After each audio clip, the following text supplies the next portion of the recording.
Assalamualaikum warahmatullahi wabarakatuh. Halo anak-anak, bagaimana kabar kalian hari ini? Ibu harap kalian dalam keadaan sehat ya. Oke, sebelum kita mulai belajar, marilah kita berdoa bersama-sama. Berdoa dimulai. Berdoa selesai. Nah, hari ini kita akan belajar pelajaran IPA dengan bab color dan perpindahannya bersama Ibu Fitriana. Tujuan dari pembelajaran kita hari ini adalah siswa mampu menjelaskan hubungan color terhadap wujud zat. Ibu ingatkan sebelum belajar kalian siapkan dulu alat tulisnya ya. Oke. Sebelum mulai belajar, marilah kita saksikan tayangan video berikut ini.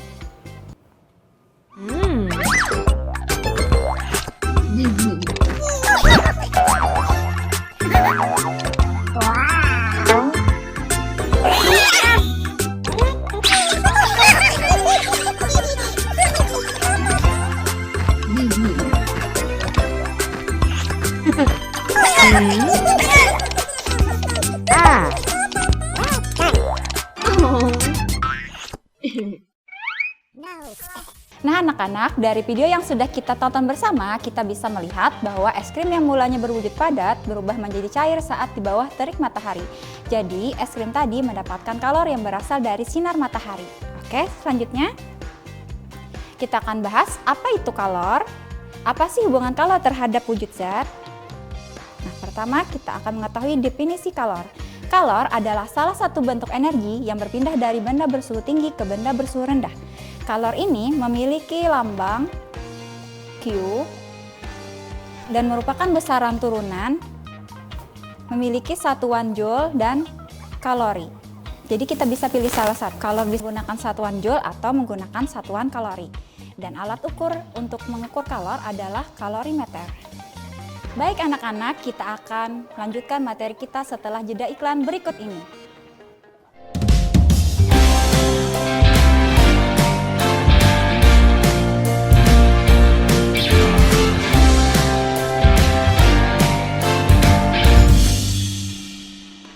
Kita lanjutkan materi kita yang tadi.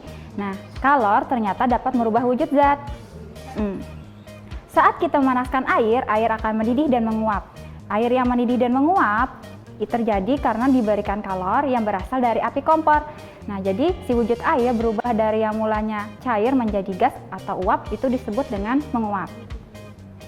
Contoh lainnya, saat kita menjemur pakaian, air pada pakaian akan menguap karena diberikan kalor yang berasal dari sinar matahari dan membuat pakaian kita menjadi kering.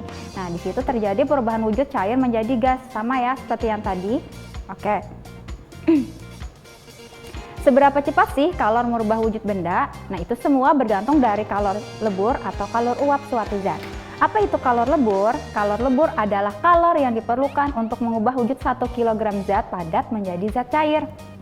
Sedangkan kalor uap adalah kalor yang diperlukan untuk mengubah wujud 1 kg zat cair menjadi uap.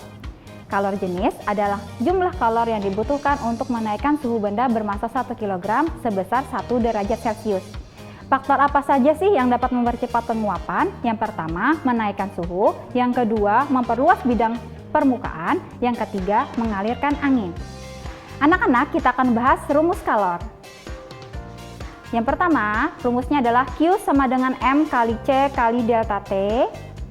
Q itu adalah lambang dari kalor dengan satuan joule atau kalori, sedangkan M itu adalah lambang dari massa dengan satuan kilogram atau gram, sedangkan C itu adalah lambang dari kalor jenis dengan satuan joule per kilogram derajat Celcius atau kalori per gram derajat Celcius. Selanjutnya, delta T itu adalah lambang dari perubahan suhu dengan satuan derajat Celcius. Mencari rumus delta T, itu rumusnya adalah T2 dikurang T1. T2 itu lambang dari suhu akhir dengan satuan derajat Celcius, sedangkan T1 itu lambang dari suhu awal dengan satuan derajat Celcius. Rumus lainnya dari mencari kalor itu adalah Q sama dengan M kali L. M-nya sama ya, itu adalah lambang dari massa, sedangkan L-nya adalah lambang dari kalor lebur dengan satuan joule per kilogram atau kalori per gram. Yang terakhir, rumus mencari kalor Q sama dengan M dikali U. M-nya sama, lambang dari massa, sedangkan U-nya lambang dari kalor uap dengan satuan joule per kilogram atau kalori per gram. Selanjutnya anak-anak, kita akan membahas tentang grafik perubahan wujud air. Pertama-tama kita buat dulu garis sumbu Y. Di sana kita tuliskan T sama dengan derajat Celcius. Nah, jadi di sumbu Y yang lurus ini itu adalah bagian penempatan suhu derajat Celciusnya. Lalu kita gambarkan lagi garis pada sumbu X, itu adalah waktu untuk waktunya dalam satuan sekon. Oke. Nah, pada garis di sini, pada garis lurus berarti itu suhunya sama ya, itu suhunya adalah 0 derajat Celcius. Sedangkan ke bawah itu suhunya minus derajat Celcius, sedangkan suhunya yang ke atas itu 0 sampai 100 derajat Celcius. Pertama-tama kita gambarkan dulu titik A ke titik B. Nah, yang ini berarti titik A di bawah suhu 0 derajat Celcius, berarti suhunya itu minus beberapa derajat Celcius. Nah, kalau di sini letaknya garisnya dari titik A ke B berarti wujud airnya masih berupa es. Kita gambarkan lagi dari titik B ke C. Nah, di sini si es tadi pada suhu 0 derajat Celcius mengalami perubahan wujud ya, jadi mencair. Jadi B ke C itu dia wujudnya cair. Selanjutnya saat titik C naik ke titik D itu mengalami kenaikan suhu, tapi masih sama wujudnya air. Nah, di situ suhunya adalah 100 derajat Celcius. Dari titik D ke E itu air mendidih. Selanjutnya dari titik E ke selanjutnya itu air menjadi uap air. Nah, kita bahas yang pertama, ada garis miring. Ada garis miring antara garis titik A ke B. Ada garis dari titik C ke D itu mengalami perubahan suhu. Ingat ya, kalau grafiknya miring berarti dia mengalami perubahan suhu. Sedangkan kalau grafiknya lurus, garisnya lurus dari garis B ke C, D ke E itu berarti dia hanya mengalami perubahan wujud, tidak mengalami perubahan suhu. Nah, Ibu jelasin dulu. Nah, yang tadi kan titik A ke B itu mengalami perubahan suhu dari minus berapa derajat Celcius menjadi 0 derajat Celcius. Kalau yang dari titik C ke D itu yang mulanya 0 derajat Celcius, suhunya meningkat menjadi 100 derajat Celcius. Sedangkan dari titik B ke C itu suhunya tetap 0. Kalau dari titik D ke E suhunya juga tetap 100 derajat Celcius. Nah, kita bahas tentang penggunaan rumus kalornya. Nah, apabila kita ingin mencari kalor dari titik A ke B, itu harus menggunakan rumus Q sama dengan M kali CS kali delta T. Kenapa menggunakan CS? Karena di sini wujudnya masih berupa es. Jadi jangan lupa kita gunakan kalor jenis es. Kalau delta T-nya dari titik A ke B itu cara mencarinya kalau di sini misalnya minus 20 derajat Celcius, di sini 0, berarti delta T-nya T2 dikurang T1. Berarti di sini T1-nya di titik A, T2-nya di titik B. Berarti delta T dari titik B dikurang delta T dari titik A. Berarti 0 dikurang minus 20 derajat Celcius. Seperti itu ya. Oke, selanjutnya. Nah, apabila mencari kalor dari titik B ke C, itu menggunakan rumus Q sama dengan M kali L. Karena di sini si S-nya sudah mencair, berarti kita menggunakan L. L itu adalah lambang dari kalor lebur es. Selanjutnya, karena di sini C, dari titik C ke D itu sama ya seperti titik A ke B, tapi bedanya karena di sini sudah menjadi air bukan menjadi es. Nanti kita bedanya kalor jenisnya kita menggunakan kalor jenis air. Oke, jadi rumusnya Q sama dengan M kali kalor jenis air dikali delta T. Delta T-nya cara mencarinya, tadi kan mula-mula di sini suhunya di titik C adalah 0 derajat Celcius, sedangkan di D suhunya 100 derajat Celcius. Berarti kalau mencari delta T dari C ke D, itu suhu di D ini kan 100 dikurang 0. Berarti 100 kurang 0 berapa hasilnya? Sama ya, hasilnya 100. Selanjutnya, mencari kalor di titik D ke E itu menggunakan rumus Q sama dengan M dikali U. Berarti massa dikali kalor uap air. Nah, anak-anak, kita sudah membahas tentang grafik perubahan wujud air. Jadi ingat ya, kalau kita ingin mencari kalor, kita harus tentukan dulu, gambar dulu grafiknya, baru tentukan kalor per titik atau per garisnya. Oke. Selanjutnya, tabel kalor jenis air es dan kalor lebur es. Nah, di sini ada dua satuan ya. Ada satuan joule, ada satuan kalori. Kalor jenis air kalau kita menggunakan satuan joule itu sebesar 4.200 joule per kilogram derajat Celcius. Sedangkan kalau jenis es dalam satuan joule berarti kalau jenis esnya 2.100 joule per kilogram derajat Celcius. Sedangkan kalor lebur esnya 336.000 joule per kilogram. Nah, jadi kita harus menggunakan salah satunya. Bila kita sudah menggunakan satuan joule, berarti kalor jenis es, air itu semuanya dengan satuan joule. Kalau kita menggunakan satuan kalori, berarti kalor jenis airnya 1 kalori per gram derajat Celcius, kalor jenis esnya 0,5 kalori per gram derajat Celcius, kalor lebur esnya 80 kalori per gram. Anak-anak, kita akan kembali setelah jeda iklan berikut ini.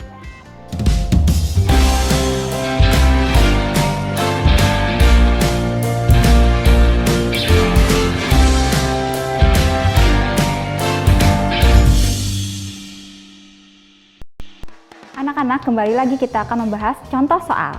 Oke, soalnya berapa kalor yang diperlukan untuk merubah 5 kg es dari suhu minus 10 derajat Celcius menjadi 50 derajat Celcius. Pertama-tama, kita harus tentukan dulu diketahuinya. Kita lihat angka pada bagian soalnya. Yang pertama ada tulisan 5 kg. Berarti kalau ada satuan kilogram itu yang diketahui adalah massa. Kita tuliskan massa atau M kecil sama dengan 5 kg.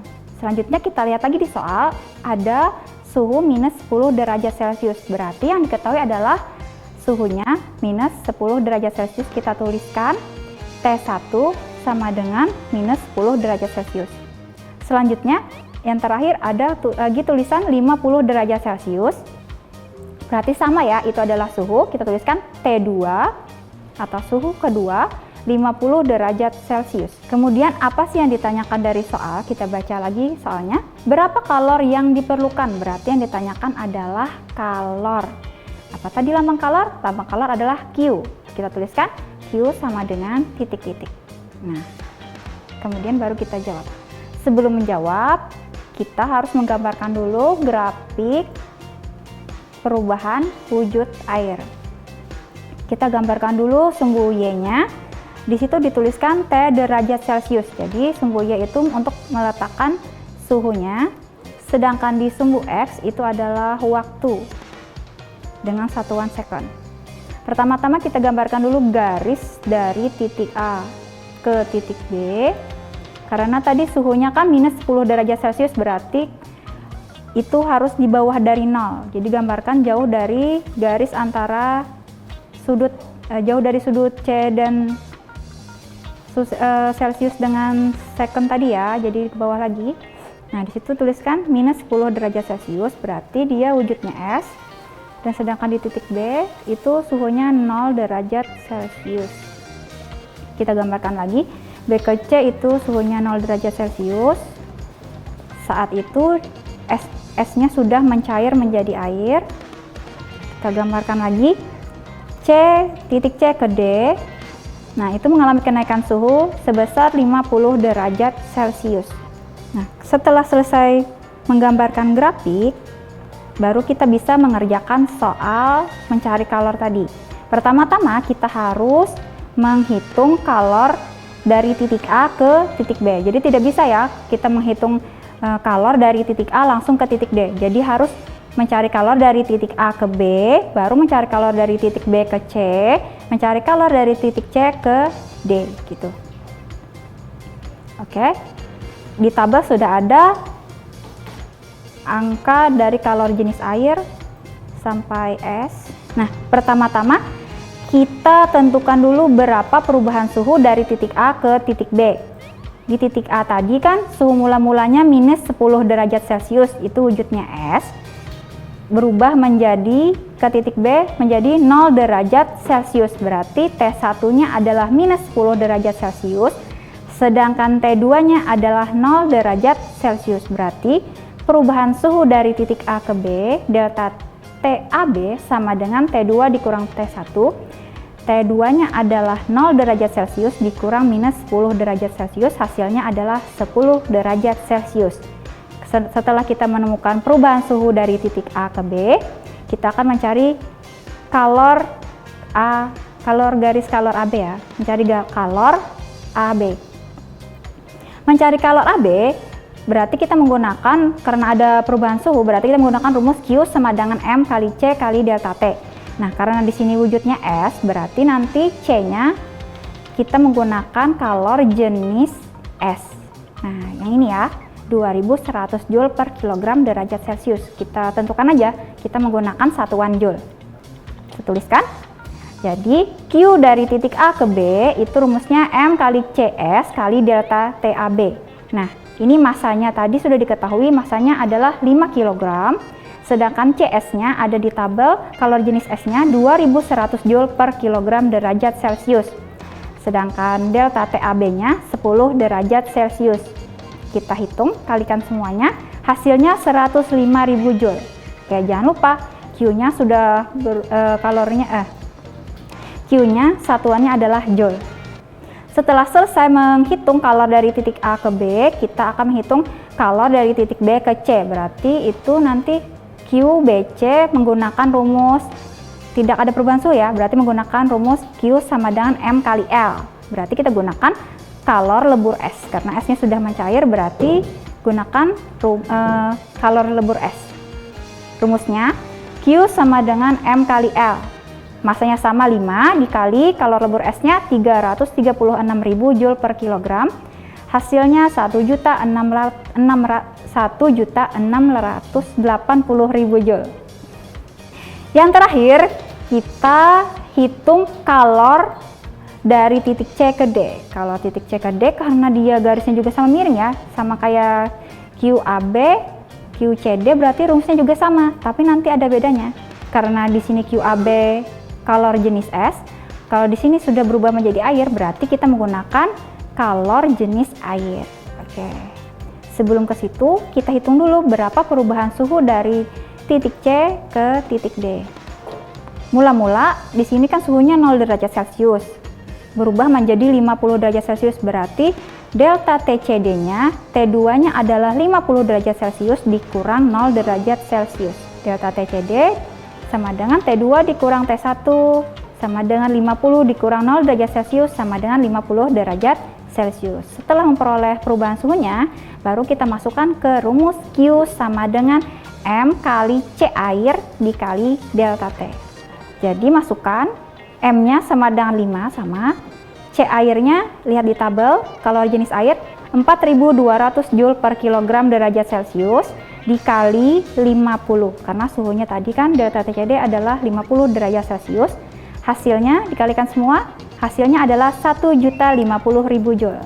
Oke, sampai sini berarti kita semua sudah menghitung kalor keseluruhan dari titik QA, QAB, kalor BC sampai CD. Selanjutnya kita akan tambahkan, karena mau tahu sejumlah kalor seluruhnya ya. Jadi tambahkan aja semuanya yang sini. Hasilnya 2.835.000 Joule. Oke, jadi kesimpulannya kalor yang diperlukan sebesar 2.835.000 Joule yang setara dengan 2.835 kilojoule. Nah, cara menyetarakan ini, si Joule ini bisa dibagi 1000 baru dapat 2.835 jika kalian ingin menggunakan satuan kilojoule. Nah, anak-anak, sebelum Ibu mengakhiri contoh soal, Ibu ingin tekankan lagi, ingat jika kalor yang dicari di bawah garis 0, nih seperti yang QAB, kalian harus menggunakan kalor jenis S karena dia masih berupa S. Kalau kalian ingin mencari kalor di titik C ke D, itu karena dia berubah sudah menjadi air, berarti kalian harus menggunakan kalor jenis air. Nah, kalau kalian kalau di garis ini, karena dia garisnya lurus tetap di 0, berarti tidak mengalami perubahan suhu. Nah, itu harus menggunakan rumus Q sama dengan M kali L. Jadi langsung tambahkan aja dengan kalor lebur S. Oke, selesai pembahasan soal. Tugas siswa, kerjakan soal di buku latihan IPA, kemudian kirimkan foto tugas yang telah kamu kerjakan di Google Classroom atau WhatsApp. Soalnya yang pertama, Sebutkan 3 contoh peristiwa perubahan wujud benda yang berhubungan dengan kalor dalam kehidupan sehari-hari. Yang kedua, es sebanyak 2 kg dengan suhu minus 5 derajat Celcius diberi kalor sehingga mengalami kenaikan suhu 100 derajat Celcius. Yang diketahui kalor jenis esnya 2100 Joule per kilogram derajat Celcius, kalor lebur esnya 336.000 Joule per kilogram, kalor jenis airnya 4.200 Joule per kilogram derajat Celcius. Tentukan berapa kalor yang diperlukan untuk proses perubahan es tersebut. Oke anak-anak, nanti soal yang kedua kalian bisa lihat contoh dari penyelesaian soal yang sebelumnya ya. Yang terakhir, pesan dari ibu, anak-anak jangan lupa selalu jaga jarak, gunakan masker, dan cuci tangan dengan sabun agar terhindar dari virus corona. Semoga kita semua selalu diberikan kesehatan dan keselamatan. Sampai jumpa lagi di video pembelajaran selanjutnya. Assalamualaikum warahmatullahi wabarakatuh.